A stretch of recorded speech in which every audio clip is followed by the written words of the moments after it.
In today's video, I'll be going over all of the new PlayStation 4 game releases of this upcoming week. We've got 5 games to go over, and there are a lot of exciting titles to be looking forward to, so stay tuned for that. On top of that, we'll be covering some news. Bandai Namco is teasing a new horror game. They just opened a teaser website. We'll speculate on what that could be. With Fallout 76, it looks like a lot of people are scared about the possibilities of a lot of griefing going on. Well, Bethesda has a way to combat that, and it's actually going to be integrated into the gameplay. And we know that the PlayStation 4 has been a haven for a lot of free-to-play games recently. Well, another one, The Elder Scrolls Legends, might not hit the PlayStation 4 if Sony doesn't allow for crossplay. More on that in a little bit. First, I want to cover the new game releases of the week. Again, we've got 5 titles to go over, and all of these titles look pretty exciting. A lot of variety in the titles as well, so let's talk about it. First up, Phantom Doctrine is coming on August 14th. I've talked about Phantom Doctrine before, and this game looks awesome. A lot of gamers are describing it as XCOM in the Cold War, and when I say that, how can you not be excited for the game? It's set in 1983. The world teeters on the verge of destruction as the Cold War tightens its icy grip.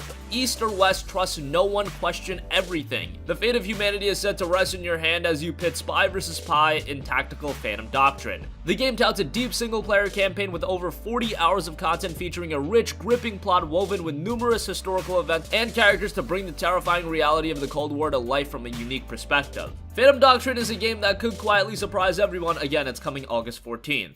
Make short work of any job. Silenced weapons are your best friends.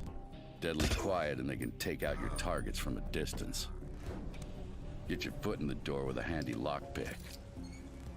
And if the bullets start flying, it's good to have friends who can cover your men from enemy fire.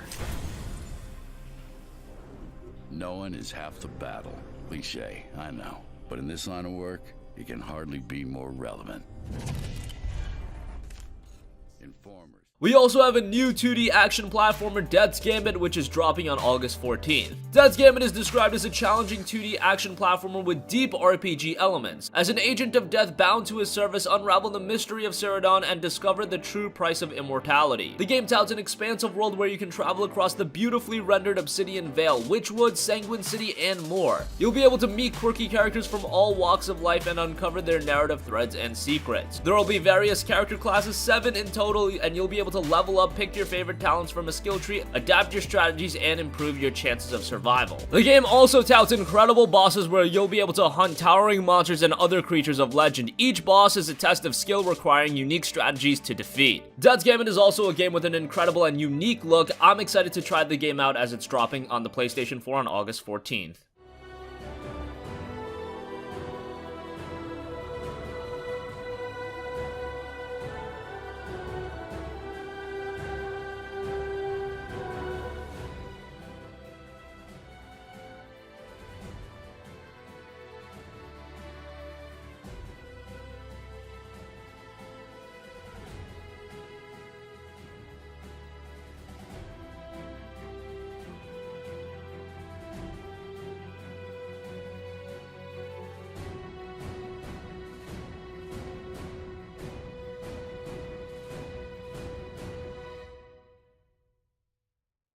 Next up, we have the conclusion to one of the most famous gaming franchises of the last decade, and that is The Walking Dead, the final season, which is coming on August 14th. Yes, The Walking Dead is finally coming to an end. This really seems like an end of an era because this is the game that really put a lot of these other story-driven experiences on the map. It opened the door for Telltale to do all of these other story-driven games. The Wolf Among Us, Game of Thrones, Borderlands, it really all started with The Walking Dead, at least in terms of all the popularity that Telltale got. And now we have The Walking Dead, the final season, and if you played the previous seasons, you're probably gonna really enjoy this. Now, if you didn't play the other games, of course, you don't jump right into the final season. This is a story-driven game. You need to play the other seasons. And of course, with the final season, it'll be an episodic release, so on August 14th, we are just getting the first episode. And right now, if you want a small taste of what the game is gonna offer, you can download a free demo, so give that a look. Again, the full episode 1 will be out on August 14th.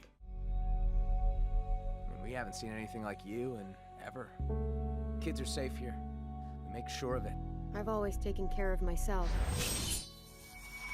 Can we stay here? It's hard to trust people sometimes. Places change, so do people.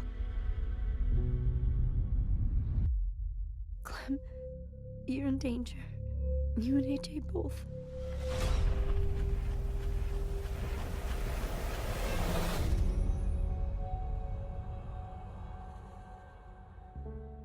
Next up, we have State of Mind, which is coming on August 15th. State of Mind is another game that not too many people are talking about, but could end up surprising gamers. It's a futuristic thriller delving into transhumanism. The game explores themes of separation, disjuncture, and reunification in a world that is torn between a dystopian material reality and a utopian virtual future. So it's tackling some mature themes, giving me some Detroit Become Human vibes, and the game is centered around Richard Nolan, a journalist that is openly criticizing this development. When he wakes up in a hospital after an explosion and finds that his wife and son have mysteriously vanished, Richard realizes he and his family have become more than just bystanders in a storm of rivaling ideas pertaining humankind's salvation between dystopian reality and digital utopia. A lot of the times it's very hard to nail stories like this because they are so in-depth, but if they nail it, it could be a very captivating experience. Again, State of Mind is dropping on August 15th.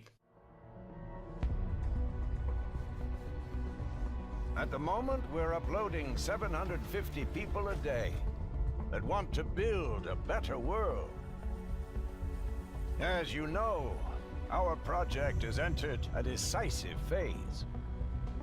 We are on the brink of success, the beginning of a new civilization.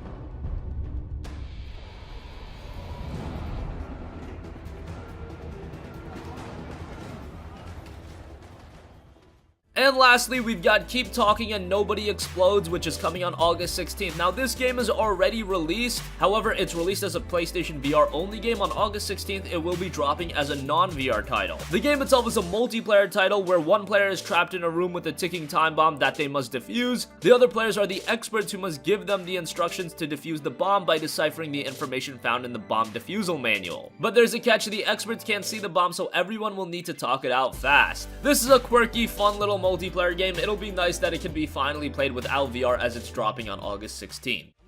With 2 players or more, you'll have to communicate if you and the friendship are going to survive. It's the game that's always changing, and the risks rearranging. Find out why everyone's having such a blast. Don't just keep watching, keep talking, and nobody explodes.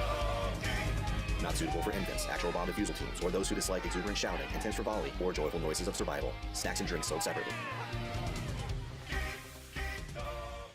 So those are all of the new game releases this week. Personally speaking, I'm super excited for Phantom Doctrine and Death's Gambit. I think those two are going to be really good. The Walking Dead, the final season, is also going to be great. We know that Telltale is going to deliver on that, and there's a lot of pressure on them to deliver with that. Closing out one of the most influential game franchises of the last decade, that is a lot of pressure, and State of Mind is one that could end up surprising us. Stay on the lookout for that as well. Moving on from that, we've also got to talk some game news. First of all, Bandai Namco is teasing a brand new horror game. They opened a teaser website that doesn't really give us much of an idea of what the game is, but the site's URL does include the word Domus. Kind of gives you a vibe of like a siren game, and Bandai Namco isn't really known for a lot of horror games. The only one I can really think of is like Little Nightmares, so it'll be interesting to see what Bandai Namco are whipping up here. There does seem to be a reveal date set August 30th, presumably at 4 p.m. Japanese time, so stay on the lookout for that. This could be an interesting development. Moving on from that, a lot of news about Bethesda titles have been coming out of QuakeCon, and more news about Fallout 76 have come out, and this is kind of exciting. It's actually going to be about griefing, how they're going to combat that, and how they're going to integrate it into gameplay. Todd Howard said that he wants to turn the assholes into interesting content. That means that griefers that randomly start attacking others will be turned into a criminal with a bounty on their head, and then they can be taken down, and then somebody can reward based off that. Kind of like Grand Theft Auto's Wanted system, but now in a multiplayer environment of Fallout. I don't know if that completely disables griefing. I think it'll still happen, but the bounty that will be paid will come right out of their pocket. So that is pretty cool punishment for those of you that are planning on griefing, but come on, can we all just have a good experience? Probably not. I'm sure, as Todd Howard said, there will be a couple assholes out there that are going around killing everybody. And lastly, also about Bethesda, I want to talk a little bit about The Elder Scrolls Legends, the card game, and that game might not launch on the PlayStation 4 if Sony doesn't allow crossplay. Bethesda's Pete Hines talked to Game Informer about The Elder Scrolls Legends, and here's what he said. The Elder Scrolls Legends is a strategy card game that encompasses both single player and multiplayer. It is both cross-platform play and cross-platform progress. It is our intention, in order for the game to come out, it has to be those things on any system. We cannot have a game that works one way across everywhere else except for on this one thing.